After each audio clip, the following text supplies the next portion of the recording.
Hi guys! Welcome to another episode of Streaming Safari here at the Lion Habitat Ranch.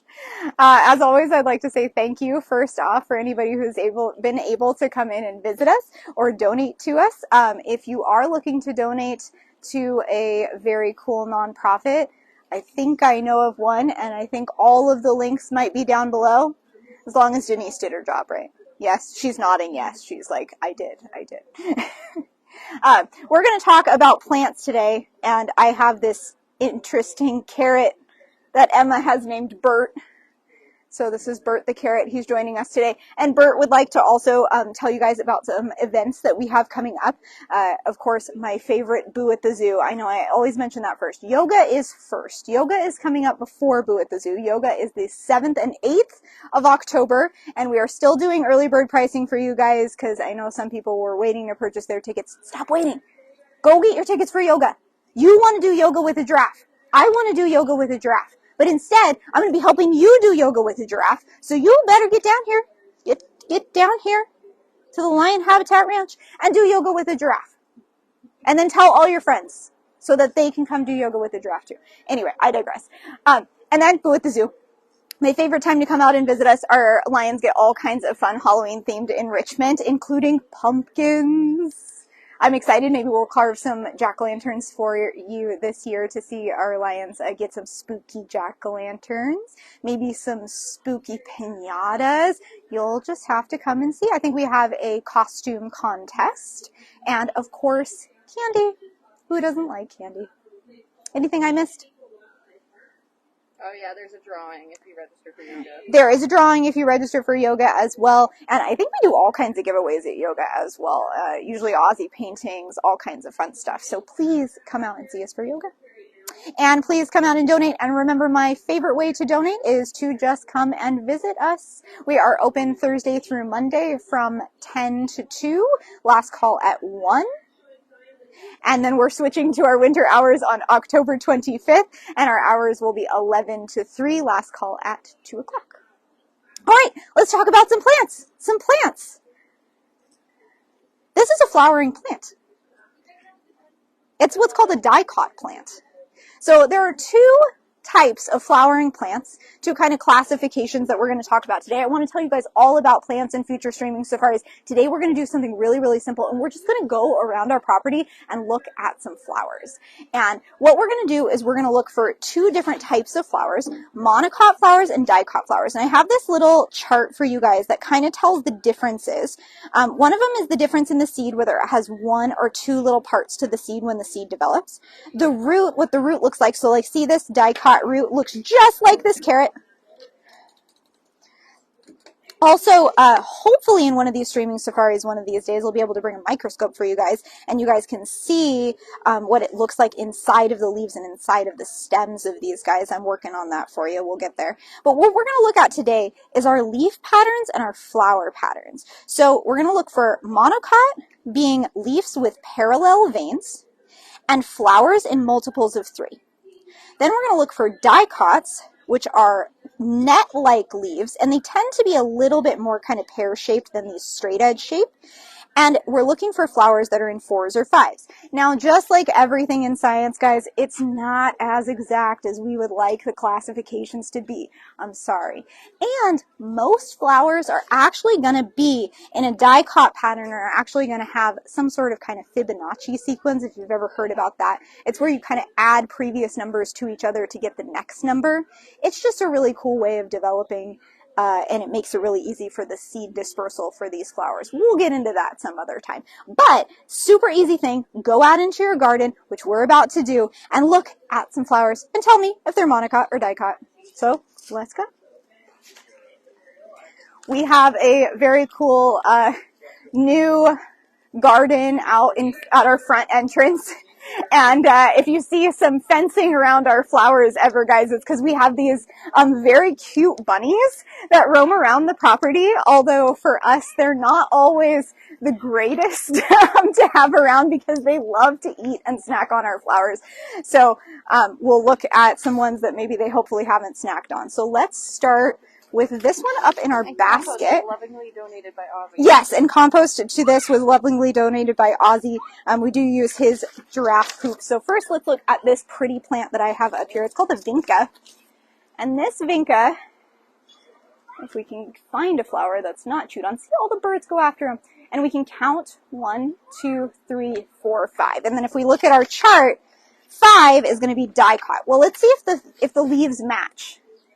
Are these parallel? Not quite. So they're kind of going off to the side.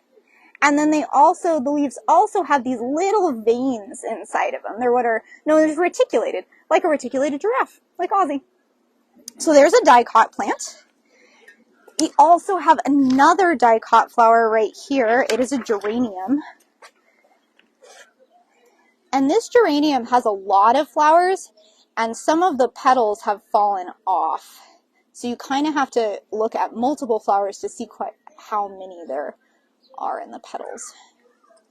I see on this one 1, 2, 3, 4, 5, 6, 7, 8, 9, 8.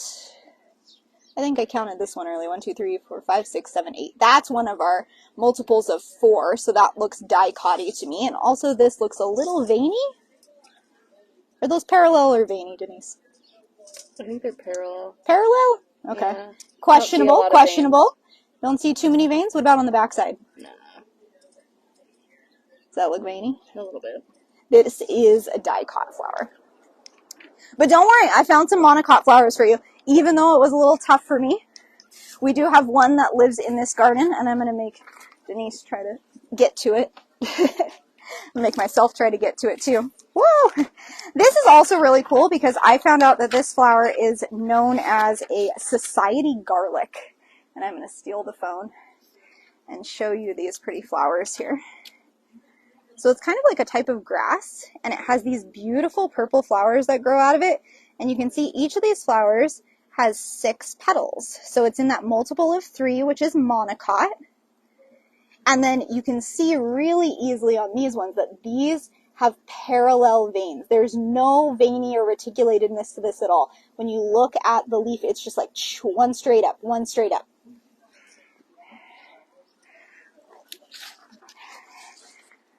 You're going to film me climbing out of here. Don't. Yep, she's going to be the one tripping, though.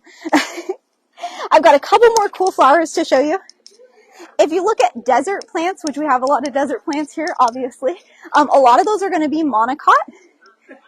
And again, most of your flowers are going to actually be dicot. You actually have some interesting things like palms. Palms are actually monocot flowering plants.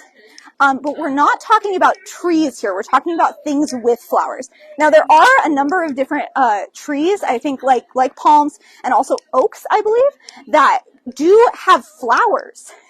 And they're just really tough to see. You don't usually see the flowers on those kinds of trees. But usually a plant that you'll see a flower on can be put into one of these 2 categories. Although, again, categories aren't perfect. We are going to, do you know what that really big plant is on the back that looks like a desert, like grass of some kind that has little flowers? You don't know what it is? I did have to look them up. So we're going to go check out our red yucca. And we're very happy about our gardening here at the Lion Habitat. And some of it we even use as browse for our animals, especially our mulberry trees like this one. This, guys, is a red yucca.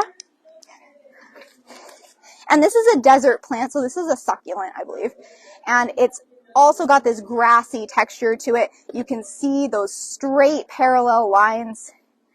So definitely parallel leaves. And then if we look at one of these flowers that's a little bit opened up, we can see 1, 2, 3, 4, 5, 6 petals again, which makes this a monocot.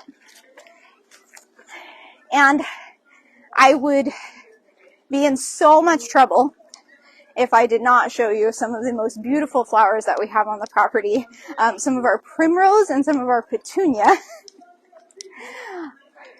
The primrose, something Ozzy likes to snack on for sure if he can get his hands on. Oh, this is a cool one too. A lot of people ask us about this. Do you see a melon anywhere? Not on this I one. don't see a melon on this one. So this pretty plant that we have growing all over in these beautiful vines around our property, every time guests come in, we get questions about this all the time. This is actually what's called a coyote melon. So they do actually grow melons. I don't see any on this one right now. But the melons come out of these little orangish, yellowish flowers. And if we look at this, it's quite veiny. Right, if you get nice and close to the leaf there, you see all those different veins on it. And then when these flowers open up, it's a little hot out here right now, so maybe I can open this guy up. I believe they have 5 petals. That 1, sounds right. 2, 3, 4, and 5. So again, this is a dicot plant. All right. Couple more. Super fun thing for you guys to do. Just go around your neighborhood, go around your own garden, and just find all these flowers and do a little bit of science and figure out what kind of flowers they are. Ah, there's our beautiful petunia.